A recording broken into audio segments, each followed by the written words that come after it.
January 1945.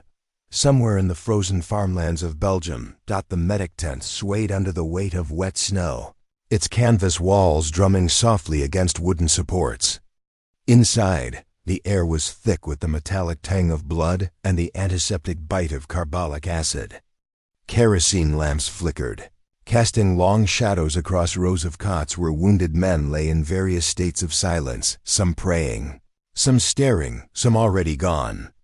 Captain Eleanor Hartwell of the 128th Evacuation Hospital Unit moved between them with the practiced efficiency of someone who had stopped counting the bodies months ago.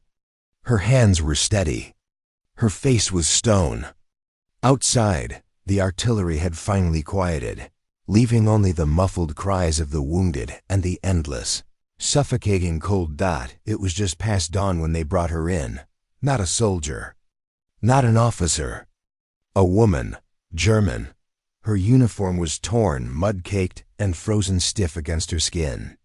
Her face was pale, bloodless, her lips cracked and blue. She was conscious, barely, her eyes darting around the tent with the feral panic of a trapped animal.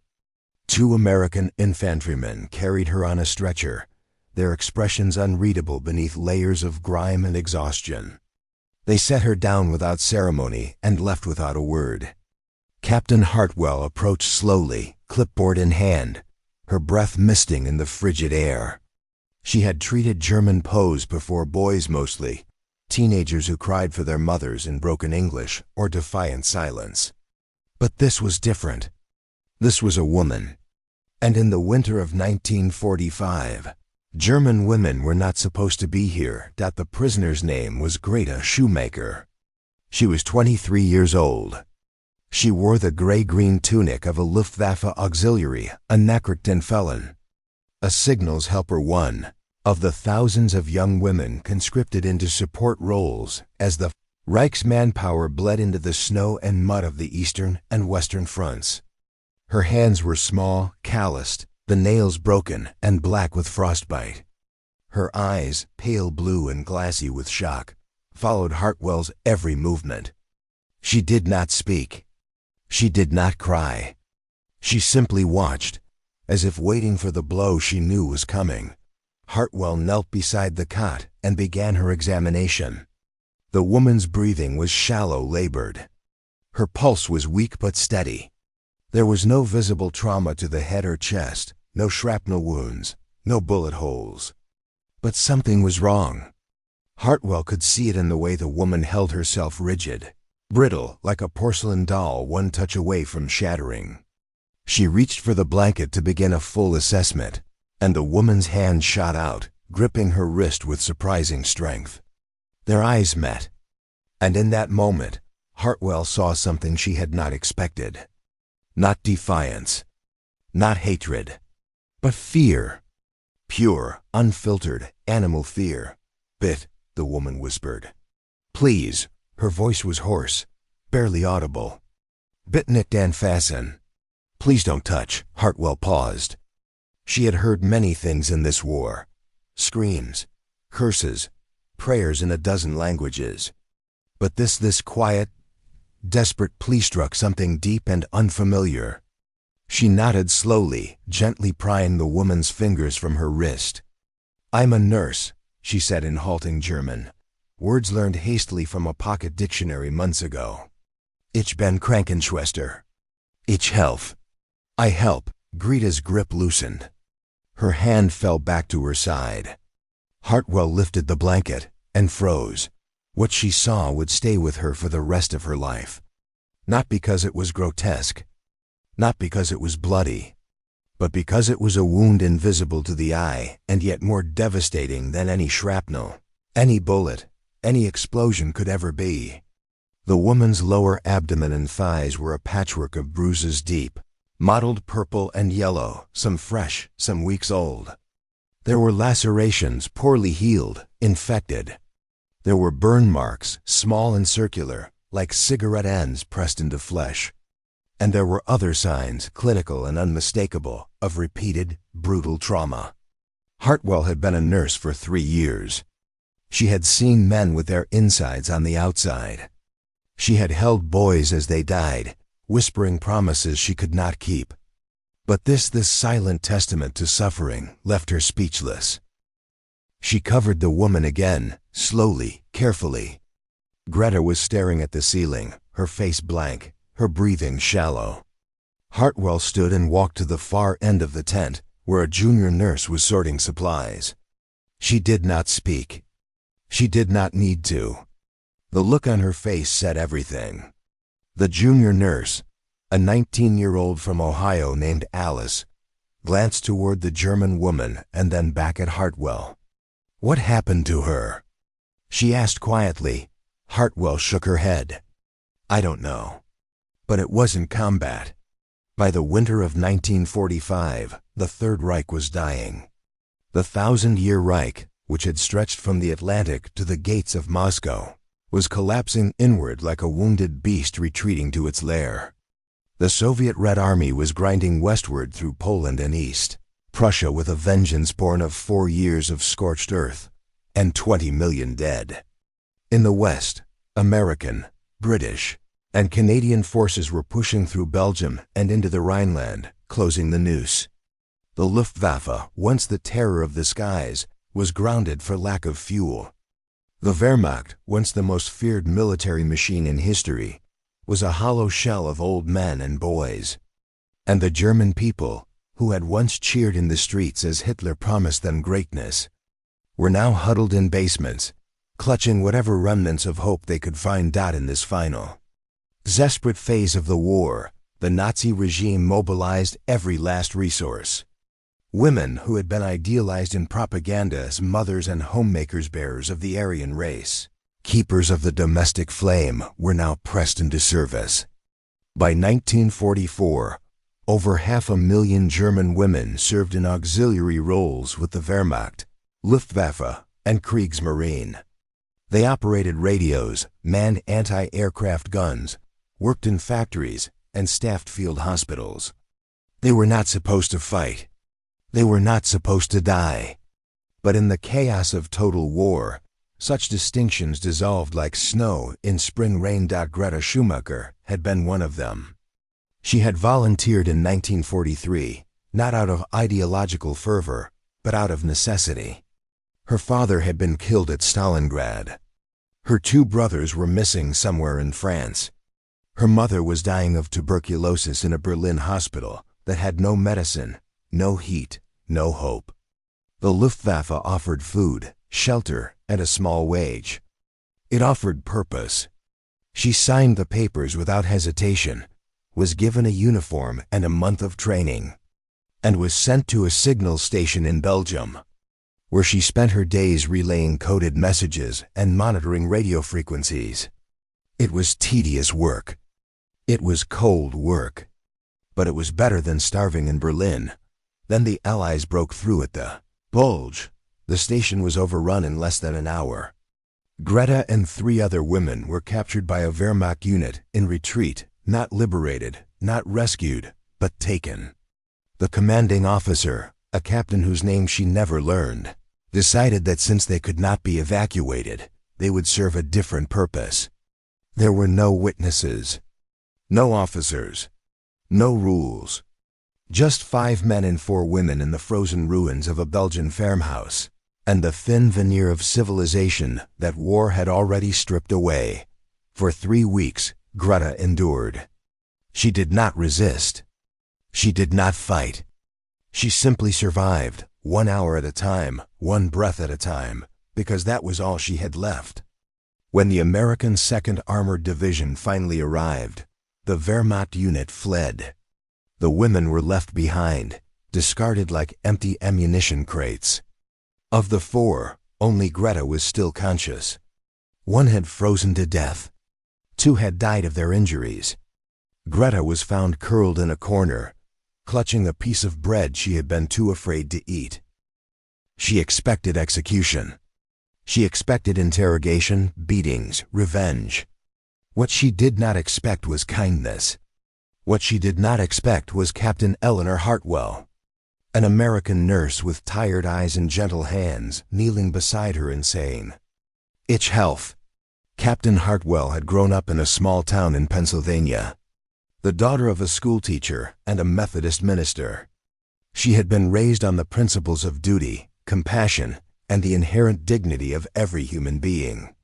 She had joined the Army Nurse Corps in 1942, after Pearl Harbor, because she believed in those principles. She believed that even in war, there were lines that should not be crossed. She believed that healing was a moral imperative, regardless of the uniform the patient wore. But belief, she had learned, was a fragile thing. It could be tested. It could be bent. And sometimes it could be broken. She had treated German soldiers before. She had watched them die, had held their hands as they whispered the names of wives and mothers they would never see again. She had felt pity for them, even as she knew what they had done, what they represented. But this was different. Greta Schumacher was not a soldier. She was not a combatant. She was a victim. And that changed everything. Hartwell worked through the night. She cleaned the wounds, applied sulfa powder to prevent infection, administered what little morphine they had left. Greta did not speak. She did not protest. She simply lay there, staring at the canvas ceiling, her breathing slow and steady. Once she turned her head and looked at Hartwell with those pale blue eyes, and Hartwell saw something flicker there, not gratitude, not hope, but a kind of quiet acknowledgement. A recognition that, for the first time in weeks, someone had treated her as something more than an object. By morning, Greta's condition had stabilized. The infection was still a risk, but she would live. Hartwell wrote up a brief report, noting the nature and extent of the injuries, and submitted it to the field hospital commander, a gruff colonel from Texas who had seen too much and said too little. He read it in silence, his jaw tightening. Then he set the report down and looked at Hartwell. "This happened to a lot of them?" he asked. Hartwell nodded. "I think so." "Yes, sir." The colonel sighed. He picked up the report, folded it, and placed it in a drawer. "Make sure she gets transferred to the POW processing center when she's stable," he said. "And Captain, document everything. Photographs, statements, everything. We're going to need it." Hartwell understood. The war was not over yet, but the reckoning had already begun. In the mythology of the Second World War, there are heroes and villains, liberators and oppressors, clear lines drawn in blood and fire. But the reality, as Captain Hartwell learned that winter, was far more complicated. The enemy was not a faceless monolith. It was a collection of individuals, some monstrous, some indifferent, some broken beyond repair. And the victims were not always who you expected them to be. Greta Schumacher was not the only one. As the Allied advance continued, as the Reich crumbled, more and more women in Wehrmacht and Luftwaffe auxiliary uniforms began to appear in field hospitals and POW camps. They came with the same haunted eyes, the same silent trauma. Some had been assaulted by their own comrades. Some by retreating soldiers who saw them as spoils of war. Some by Allied troops who saw no difference between a woman in a German uniform and the men who had bombed London and slaughtered their way across Europe. War, it turned out, did not discriminate in its cruelty. The American military, to its credit, took the issue seriously. In February 1945, General Eisenhower issued a directive requiring all medical personnel to document and report suspected cases of sexual violence against POWs, regardless of nationality. It was a groundbreaking order, unprecedented in the history of warfare. But it was also in many ways too little too late. By the time the directive reached frontline units, thousands of women had already passed through the system, their stories undocumented, their suffering unacknowledged. Hartwell became one of the nurses tasked with this grim work. She interviewed dozens of German women, recording their accounts in clinical dispassionate language. She photographed their injuries. She compiled reports. And she bore witness to a side of war that had been hidden, ignored, or dismissed as inevitable. It was exhausting. It was soul-crushing. But it was necessary. Because if no one spoke for them, no one would ever know. One of the women she treated was a 19-year-old named Liesel, who had been a typist at a Luftwaffe headquarters in Aachen. She had been captured during the fall of the city and subjected to repeated assaults over the course of a week. When Hartwell asked her why she had not reported it, Liesel laughed a bitter, hollow sound. "Who would I report it to?" she said. "The men who did it? The officers who looked the other way. We were German. We were the enemy. No one cared." Another was a woman in her 40s named Marguerite, who had volunteered as a nurse with the Wehrmacht. She had been captured in the Ardennes and assaulted by 3 soldiers, 2 German, 1 American. She refused to give their names. When Hartwell pressed her, she simply shook her head. "What difference would it make?" she said. "The war is over. They will go home. I will be sent to a camp. And no one will remember any of this." She was right. In the months and years that followed, the stories of women like Greta, Liesel, and Marguerite were buried beneath the larger narratives of liberation and justice. The Nuremberg trials documented atrocities on an industrial scale, the Holocaust, the extermination camps, the systematic murder of millions. Sexual violence, even when acknowledged, was treated as a footnote, a tragic but inevitable consequence of war. The women themselves were rarely called to testify. Their suffering was deemed too personal, too uncomfortable, too inconvenient for the grand narrative of good versus evil. But Eleanor Hartwell remembered. She kept her notes, her photographs, her reports. She carried them with her when the war ended, when she returned to Pennsylvania and tried to resume a normal life. She could not forget the look in Greta's eyes, the quiet desperation in her voice. "Bitte nicht anfassen. Please don't touch." It haunted her. The recurring object in this story is not a weapon or a medal or a flag. It is a blanket. A simple gray wool blanket, standard issue use army, scratchy and thin and barely warm enough for the Belgian winter. But in the chaos of that medic tent, it became something else. It became a barrier, a shield, a symbol of the fragile line between care and violation, between healing and harm.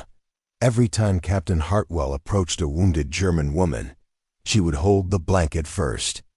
She would show it to them, let them see it, let them understand that she was not there to hurt them. She would cover them gently, carefully, as if the blanket itself could protect them from the memories, the trauma, the unbearable weight of what had been done to them. It was a small gesture. It was inadequate. But it was all she had. The blanket became a ritual. It became a promise. It said, "You are safe here. You are human here. I see you." And for women like Greta, who had been reduced to objects, who had been used and discarded and left to die. That promise, however fragile, was everything by the spring of 1945. Greta Schumacher had been transferred to a POW camp in northern France. She was classified as a low-risk detainee, a non-combatant, and assigned to work in the camp laundry. She did not speak much. She kept to herself. But slowly, over the course of weeks and then months, she began to heal, not fully, not completely, but enough. The nightmares persisted. The fear persisted. But she learned to live with them, the way one learns to live with a scar that never quite fades. She was repatriated to Germany in the fall of 1946. Part of a wave of POWs released as the occupation stabilized and the Cold War began to take shape. She returned to Berlin, or what was left of it. Her mother had died while she was in captivity. Her brothers never came home. She found work as a clerk in the British sector, married a widower with 2 children, and tried to build a life from the rubble. She rarely spoke of the war. When people asked, and they rarely did, she would say only that she had served in the Luftwaffe and been captured. She never mentioned the farmhouse in Belgium. She never mentioned the 3 weeks. She never mentioned Captain Eleanor Hartwell, the American nurse who had knelt beside her and said, "Ich helfe." But she remembered. She remembered the blanket. She remembered the gentle hands. She remembered the moment when, for the first time in weeks, she had been treated as something more than a body to be used and discarded. It was a small thing. It was almost nothing. But in the ruins of her life, it was the one thing she held on to. Eleanor Hartwell returned to Pennsylvania in 1946. She resumed her nursing career, working at a small hospital in Harrisburg. She married, had 2 children, lived a quiet, unremarkable life. But she never forgot. She never stopped thinking about the women she had treated, the stories she had documented, the injustices she had witnessed. In the 1970s, when the women's movement began to bring attention to issues of sexual violence, she donated her wartime notes and photographs to a university archive. They were cataloged, indexed, and largely ignored. Historians were more interested in battles and strategies, in generals and presidents, in the grand sweep of events. The individual stories, the women who had suffered in silence, remained footnotes. But time, as always, changes perspective. In recent decades, scholars have begun to revisit the archives to uncover the hidden histories of war. Greta Schumacher's story, along with those of thousands of other women, has slowly come to light. They are no longer footnotes. They are no longer invisible. They are part of the historical record, a testament to the complexity of war and the resilience of the human spirit. Eleanor Hartwell died in 1998, at the age of 83. In her final years, she gave a series of interviews to a historian researching medical care in World War II. She spoke about the work she had done, the women she had treated, the moral challenges she had faced. And she spoke about Greta. "I often wonder what happened to her," Hartwell said in one of those interviews. "I hope she survived. I hope she found some peace. Because what was done to her, what was done to so many of them, was not justice. It was not liberation. It was just another form of cruelty. And we cannot call ourselves civilized if we ignore that." The story of Greta Schumacher and Eleanor Hartwell is not a story of heroes and villains. It is not a story of clear moral lines or easy answers. It is a story about the fragility of humanity in the face of total war. It is a story about the small acts of kindness that can pierce the darkness, even when the darkness seems overwhelming. It is a story about the cost of conflict, not just in lives lost or cities destroyed, but in the quiet, invisible suffering of those who survive. War, we are told, is about grand ideals: freedom, democracy, justice. And perhaps it is. But it is also about individuals. It is about the young woman in a gray-green uniform, lying on a cot in a freezing medic tent, whispering, "Please don't touch me there." It is about the nurse who kneels beside her, who sees her not as an enemy but as a human being, and who chooses, despite everything, to help. These are the moments that history often overlooks. They do not make for stirring speeches or heroic monuments. They do not fit neatly into narratives of triumph and defeat. But they are, perhaps, the most important moments of all, because they remind us that even in the darkest times, even when the world is tearing itself apart, there are still choices to be made. There is still compassion to be found. There is still, however small, a flicker of hope. And that flicker, as fragile as it may be, is what separates us from the abyss. Epilogue. The blanket, 70 years after that frozen morning in Belgium. A granddaughter of Greta Schumacher visited the United States Army Medical Department Museum in San Antonio, Texas. She was researching her grandmother's life, trying to piece together the fragments of a story Greta had never fully told. In a glass case, among the artifacts of World War II medical care, she found a gray wool blanket. The placard beside it read, "Standard issue U.S. Army blanket, used by field hospitals during the liberation of Europe. Donated by the estate of Captain Eleanor Hartwell, U.S. Army Nurse Corps." She stood there for a long time, staring at that blanket. She thought about her grandmother, who had lived into her 90s and died peacefully in her sleep, but who had never spoken of the war. She thought about the nightmares her grandmother had, even in old age, the way she would wake screaming in the night.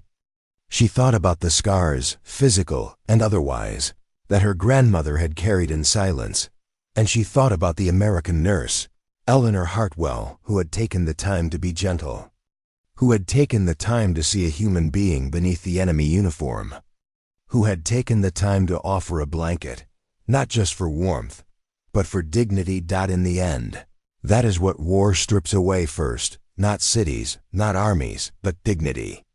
The belief that we matter, that our suffering is seen, that we are more than objects to be used and discarded. And in the end, that is what the best of us try to restore. Not through grand gestures or heroic deeds, but through small acts of kindness. Through the simple, profound choice to treat another person, any person, even an enemy, as human. The blanket in the glass case was just cloth. It was just wool and thread. But to Greta Schumacher and to the countless women like her, it had been something more. It had been a promise. A moment of grace in a graceless world. A reminder that even in war, there is still room for compassion, and that perhaps is the only victory that truly matters.